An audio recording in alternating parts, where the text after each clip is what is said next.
Hello everyone, स्वागत है आप सभी का हमारे यूट्यूब चैनल स्टडी इन पर। आज के इस वीडियो में हम लोग यूपी बोर्ड परीक्षा 2023 के लिए कक्षा 10वीं की हिंदी साहित्य के 100 एमसीक्यू क्वेश्चंस का पार्ट 2 कवर करेंगे। तो इस वीडियो को आप लोग अंत तक जरूर देखिएगा, क्योंकि यहाँ से बहुत सारे इंपॉर्टेंट क्वेश्चंस आपके बोर्ड एग्जाम में आने वाले हैं।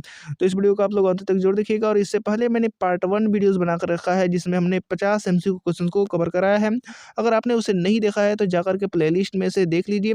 वहाँ पर आपको मिल जाएगा चैनल के प्ले में, या फिर उस वीडियो का लिंक मैं डिस्क्रिप्शन में दे दूँगा, तो उसको जाकर के देख लीजिएगा। और दोस्तों, ये वीडियो आपको पसंद आ रहा है तो इसको लाइक कर दीजिए, और चैनल पर नए आए हैं तो चैनल को सब्सक्राइब करके बेल आइकन बटन भी दबा दीजिए। और आपको डेली ये 5 बजे सुबह में मिलेगा। सारे के सारे नए वीडियोस आपको 5 बजे सुबह में मिल जाएंगे। तो आप लोग 5 बजे सुबह में उठ करके अपना तैयारी कर सकते हैं, जम करके तैयारी कर सकते हैं। आपको याद रखिए 16 फरवरी को आपको हिंदी का एग्जाम देना है, तो आपको याद रखना है इस सभी चीज़ों को। तो चलिए स्टार्ट करते हैं। और आज का पहला प्रश्न यहाँ पर पूछा गया है, कबीर के दोहों को किस नाम से जाना जाता है?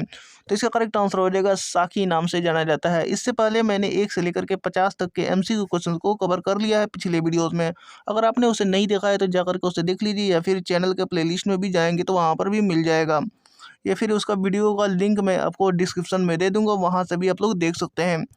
उसके बाद अगला प्रश्न यहाँ पर पूछा गया है 52 नंबर की, श्याम नारायण पांडे की प्रमुख कृतियां हैं। तो आपको बताना है इनमें से कौन सा करेक्ट होगा। तो इसका करेक्ट आंसर हो जाएगा उपर्युक्त सभी। उपर्युक्त सभी यानी हिमालय की पुकार, अनंत आकाश, देश हमारा, ये सब के सब कृतियां श्याम नारायण पांडे की हैं। उसके बाद अगला प्रश्न यहाँ पर पूछा गया है 53 नंबर की, गऊ घाट पर भजन गाया करते थे। तो कौन गाया करते थे? तो इसका करेक्ट आंसर हो जाएगा सूरदास। सूरदास जो है वो गऊ घाट पर भजन गाया करते थे। तो इसका करेक्ट आंसर 100 हो जाएगा, ऑप्शन नंबर 100। उसके बाद अगला प्रश्न यहाँ पर पूछा गया है कि किस कवि के पिता का नाम आत्माराम दुबे और माता का नाम हुलसी था?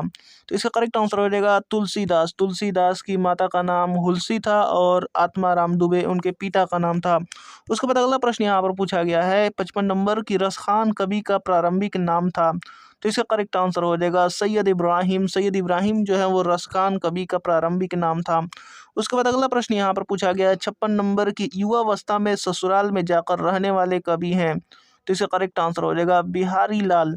बिहारी लाल जो है वो युवावस्था में ससुराल में जाकर रहने वाले कवि हैं, ये आपको याद रखना है। उसके बाद अगला प्रश्न यहाँ पर पूछा गया 57 नंबर की, किस कवि को राजा जयसिंह प्रत्येक दोहे पर 1 स्वर्ण मुद्रा पुरस्कार रूप देते थे? तो इसका करेक्ट आंसर हो जाएगा बिहारी लाल को देते थे। उसके बाद अगला प्रश्न यहाँ पर पूछा गया है कि वेदना के गीले स्वरों की समागी थी। तो आपको बताना है कि वेदना के गीले स्वरों की समागी थी, तो इसमें से कौन सा करेक्ट होगा? तो इसका करेक्ट आंसर हो जाएगा महादेवी वर्मा। महादेवी वर्मा जो है वो वेदना के गीले स्वरों की समागी थी। उसके बाद अगला प्रश्न यहाँ पर पूछा गया है 59 नंबर की, सन 1962 में स्वर्गवास हुआ। तो किसका स्वर्गवास हुआ? तो ये आपको बताना है। तो इसका करेक्ट आंसर हो जाएगा राम नरेश त्रिपाठी। राम नरेश त्रिपाठी का स्वर्गवास हुआ 1962 में। इसका करेक्ट आंसर हो जाएगा ऑप्शन नंबर 100। उसके बाद अगला प्रश्न यहाँ पर पूछा गया है, अगला प्रश्न यहाँ पर है प्रश्न संख्या 60 की, 1934 में हिंदी साहित्य सम्मेलन के अध्यक्ष पद को सुशोभित किया। तो आपको बताना है कि कौन सुशोभित किया। तो इसका करेक्ट आंसर क्या होगा? इसका करेक्ट आंसर हो जाएगा मैथिली शरण गुप्त ने। उसके बाद अगला प्रश्न यहाँ पर पूछा गया है 62 नंबर की, राष्ट्रकवि मैथिली शरण गुप्त के पिता का नाम था। तो इसका करेक्ट आंसर हो जाएगा सेठ रामचरण। सेठ रामचरण जो है वो राष्ट्रकवि मैथिली शरण गुप्त के पिता का नाम था। उसके बाद अगला प्रश्न यहाँ पर पूछा गया है कि अशोक वाजपेयी का जन्म हुआ। तो आपको बताना है कि कब जन्म हुआ। तो इसका करेक्ट आंसर हो जाएगा 1941 में अशोक वाजपेयी का जन्म हुआ है। उसके बाद अगला प्रश्न यहाँ पर पूछा गया है कि किसकी मृत्यु परसोली ग्राम में 1583 में हुई थी। तो इसका करेक्ट आंसर हो जाएगा सूरदास। सूरदास की जो है वो पारसोली ग्राम में 1583 में हो गई थी सूरदास की मृत्यु। और फ्रेंड्स, ये वीडियो आपको पसंद आ रहा है तो इसको लाइक कर दीजिए, और चैनल को अभी तक सब्सक्राइब नहीं किया है तो चैनल को सब्सक्राइब कर लीजिए, और साथ में बेल आइकन बटन भी दबा दीजिए, ताकि हमारा एक भी वीडियो को नोटिफिकेशन आपसे मिस ना हो सके। उसके बाद अगला प्रश्न यहाँ पर पूछा गया है 65 नंबर पूछा है कि यौवन काल में तुलसीदास का विवाह हुआ। तो किससे हुआ? तो इसका करेक्ट आंसर हो जाएगा रत्नावली से। तो इसका करेक्ट आंसर हो जाएगा ऑप्शन नंबर अ, यानी रत्नावली। यौवन काल में तुलसीदास का विवाह हुआ। उसके बाद अगला प्रश्न यहाँ पर पूछा गया है 66 नंबर, साहित्य लहरी में पद हैं। तो आपको बताना है इसका करेक्ट आंसर। इसका करेक्ट आंसर हो जाएगा 118। साहित्य लहरी में पद जो है वो 118 हैं। उसके बाद अगला प्रश्न यहाँ पर पूछा गया 67 नंबर की, 1552 बीसे कालिंदी के तीर किसके संबंध में यह दोहा प्रसिद्ध है। तो इसका करेक्ट आंसर हो जाएगा तुलसी। तुलसी के संबंध में यह दोहा जो है वो प्रसिद्ध है। याद रखना है 1552 बीसे कालिंदी के तीर, ये तुलसी के संबंध में यह दोहा प्रसिद्ध है। उसके बाद अगला प्रश्न यहाँ पर पूछा गया 68 नंबर की, किसने अपना अधिकांश जीवन काशी, अयोध्या, चित्रकूट में व्यतीत किया? तो इसका करेक्ट आंसर हो जाएगा तुलसीदास। तुलसीदास ने अपना जीवन काशी, अयोध्या, चित्रकूट में व्यतीत किया। उसके बाद अगला प्रश्न यहाँ पर पूछा गया है कि कौन सी रचना तुलसीदास जी की नहीं है? तो इसका करेक्ट आंसर क्या हो जाएगा? इसका करेक्ट आंसर हो जाएगा प्रेम वाटिका। प्रेम वाटिका जो है वो तुलसीदास जी का नहीं है। उसके बाद अगला प्रश्न यहाँ पर पूछा गया है कि दिल्ली के पठान सरदार थे? तो इसका करेक्ट आंसर हो जाएगा रस खान। रस खान जो है वो दिल्ली के पठान सरदार थे। उसके बाद अगला प्रश्न यहाँ पर पूछा गया है कि 252 वैष्णवन की वार्ता में उच्च कोटि का वैष्णव कृष्ण भक्त स्वीकार किया? तो इसका करेक्ट आंसर हो जाएगा रस खान। रस खान ने स्वीकार किया। ऑप्शन नंबर अ करेक्ट हो जाएगा। उसके बाद अगला प्रश्न यहाँ पर पूछा गया है 72 नंबर की, जन्म ग्वालियर जानिए, खंड बुंदेलबाल किस कवि को कहा है? तो इसका करेक्ट आंसर हो जाएगा बिहारी लाल। बिहारी लाल को कहा है। ऑप्शन नंबर स करेक्ट हो जाएगा। उसके बाद अगला प्रश्न यहाँ पर पूछा गया है 73 नंबर की, नहीं पराग नहीं मधुर मधु नहीं विकास इह काल किसके दरबार की शोभा रहा? तो इसका करेक्ट आंसर हो जाएगा Bihari. Option number a correct हो जाएगा। उसके बाद अगला प्रश्न यहाँ पर पूछा गया है कि 74 नंबर, सुमित्रा नंदन पंथ की रचना नहीं है? तो इसका करेक्ट आंसर क्या होगा? इसका करेक्ट आंसर हो जाएगा मिलन। मिलन जो है वो सुमित्रा नंदन पंथ की रचना नहीं है। उसके बाद अगला प्रश्न यहाँ पर पूछा गया है कि किस कवित्री को क्रमशः भारत भारती तथा ज्ञानपीठ पुरस्कार से सम्मानित किया गया है? तो इसका करेक्ट आंसर हो जाएगा महादेवी वर्मा। महादेवी वर्मा को भारत भारती तथा ज्ञानपीठ पुरस्कार से सम्मानित किया गया है। उसके बाद अगला प्रश्न यहाँ पर पूछा गया 76 नंबर की, काव्य, कहानी, नाटक, निबंध, आलोचना तथा लोक साहित्य पर किसका संपूर्ण अधिकार था? तो इसका करेक्ट आंसर आपको बताना है। तो इसका करेक्ट आंसर हो जाएगा राम नरेश त्रिपाठी। राम नरेश त्रिपाठी का कहानी, काव्य, नाटक, निबंध और आलोचना पर और लोक साहित्य पर संपूर्ण अधिकार था। उसके बाद अगला प्रश्न यहाँ पर पूछा गया है 77 नंबर की, राम नरेश त्रिपाठी जी की रचना नहीं है? तो इसका करेक्ट आंसर हो जाएगा दीपशिखा। दीपशिखा जो है वो राम नरेश त्रिपाठी जी की रचना नहीं है। उसके बाद अगला प्रश्न यहाँ पर पूछा गया 78 नंबर की, माखनलाल चतुर्वेदी की रचना नहीं है? तो इसका करेक्ट आंसर हो जाएगा एक पतंग अनंत में। एक पतंग अनंत में जो है वो माखनलाल चतुर्वेदी की रचना नहीं है, बाकी सभी के सभी माखनलाल चतुर्वेदी की रचना है। उसके बाद अगला प्रश्न यहाँ पर पूछा गया है कि कौन से कवि राष्ट्रपति द्वारा संसद सदस्य मनोनीत हुए हैं? तो इसका करेक्ट आंसर हो जाएगा मैथिली शरण गुप्त। मैथिली शरण गुप्त जो है वो राष्ट्रपति द्वारा संसद सदस्य मनोनीत हुए हैं। उसके बाद अगला प्रश्न यहाँ पर पूछा गया है 80 नंबर की, निम्नलिखित में से कौन प्रयोगवादी कवि नहीं है? तो इसका करेक्ट आंसर हो जाएगा शिवमंगल सिंह सुमन। ऑप्शन नंबर स करेक्ट हो जाएगा। शिवमंगल सिंह सुमन जो है वो प्रयोगवादी कवि नहीं है। उसके बाद अगला प्रश्न यहाँ पर पूछा गया है कि तुलसीदास की रचना नहीं है? तो इसका करेक्ट आंसर हो जाएगा रामचंद्रिका। रामचंद्रिका जो है वो तुलसीदास की रचना नहीं है। जो बाकी सभी हैं वो रामलल्ला, नहचू, पार्वती मंगल और कवितावली जो है वो तुलसीदास की रचना है।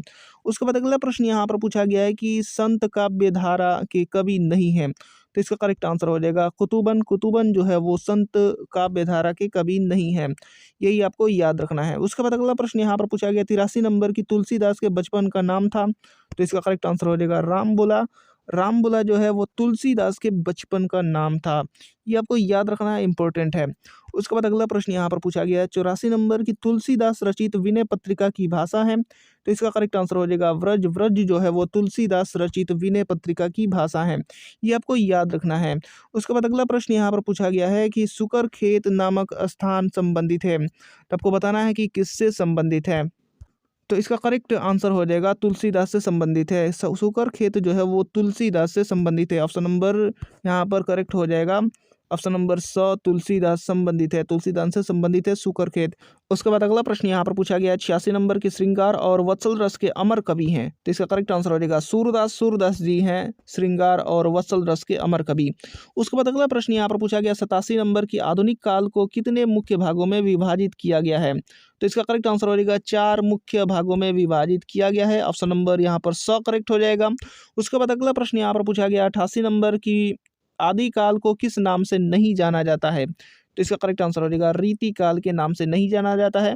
बाकी ये आदिकाल को वीरगाथा काल, चारण काल, संधि काल के नाम से जाना जाता है। उसके बाद अगला प्रश्न यहाँ पर पूछा गया है 89 नंबर, आदिकाल को वीरगाथा काल का नामकरण दिया, किसने नामकरण दिया है? ये आपको बताना है, आदिकाल को वीरगाथा काल का नाम। तो इसका करेक्ट आंसर हो जाएगा आचार्य रामचंद्र शुक्ल ने आदिकाल को वीरगाथा काल के नाम दिया है। आचार्य रामचंद्र शुक्ल ने वीर गाथा नाम दिया है, वीर गाथा काल। इसके बाद अगला प्रश्न यहाँ पर पूछा गया है 90 नंबर की, सूरदास जी के सूरसागर में से 1.25 लाख पदों में से कितने पद उपलब्ध हैं? तो 1.25 लाख पदों में से कितने पद उपलब्ध हैं सूरसागर में से? तो इसका करेक्ट आंसर हो जाएगा 8 से 10,000। 8 से 10,000 यहाँ पर उपलब्ध हैं पद। उसके बाद अगला प्रश्न यहाँ पर पूछा गया है 91 नंबर की, सूरदास की सुर सरावली में कुल कितने पद संकलित हैं? तो इसका करेक्ट आंसर हो जाएगा 1107 पद जो है वो संकलित हैं सूरदास की सुर सरावली में। उसके बाद अगला प्रश्न यहाँ पर पूछा गया 92 नंबर की, किस महाकवि ने 230 पदों में गीतावली में श्री राम के चरित्र का वर्णन किया है? तो इसका करेक्ट आंसर हो जाएगा तुलसीदास ने, तुलसीदास ने किया है। उसके बाद अगला प्रश्न यहाँ पर पूछा गया 93 नंबर की, तुलसीदास जी के रामलला नहचू की रचना लोकगीत की किस शैली में की गई है? तो इसका करेक्ट आंसर क्या होगा? इसका करेक्ट आंसर हो जाएगा सोहर शैली में की गई है। तुलसीदास जी के रामलला नहचू की रचना जो है वो सोहर शैली में की गई है। उसके बाद अगला प्रश्न यहाँ पर पूछा गया है 94 नंबर यहाँ पर पूछा गया है कि तुलसीदास जी का रामाज्ञा प्रश्न कितने सर्गों में विभाजित है? तो इसका करेक्ट आंसर हो जाएगा 7 सर्गों में तुलसीदास जी की रामाज्ञा प्रश्न विभाजित है। उसके बाद अगला प्रश्न यहाँ पर पूछा गया 95 नंबर की, श्री कृष्ण गीतावली में तुलसीदास जी ने 61 पदों में किस कथा का मनोहारी चित्रण किया है? तो इसका करेक्ट आंसर हो जाएगा श्री कृष्ण कथा का मनोहारी चित्रण किया है तुलसीदास जी ने 61 पदों में। उसके बाद अगला प्रश्न यहाँ पर पूछा गया 96 नंबर की, रसखान एक अत्यधिक सुंदर स्त्री से प्रेम करते थे, उस स्त्री का नाम था? तो उस स्त्री का नाम था सुजान। इसका करेक्ट आंसर हो जाएगा ऑप्शन नंबर अ, सुजान था। उसके बाद अगला प्रश्न यहाँ पर पूछा गया कि प्रेम वाटिका रसखान का विकृति में कितने दोहे हैं? प्रेम वाटिका रसखान का विकृति में कितने दोहे हैं? तो इसका करेक्ट आंसर हो जाएगा ऑप्शन नंबर अ, 25 दोहे हैं। ये आपको याद रखना है। उसके बाद अगला प्रश्न यहाँ पर पूछा गया 98 नंबर की, किस कवि के सवैये हिंदी हिंदी साहित्य में बेजोड़ हैं? तो इसका करेक्ट आंसर हो जाएगा रसखान।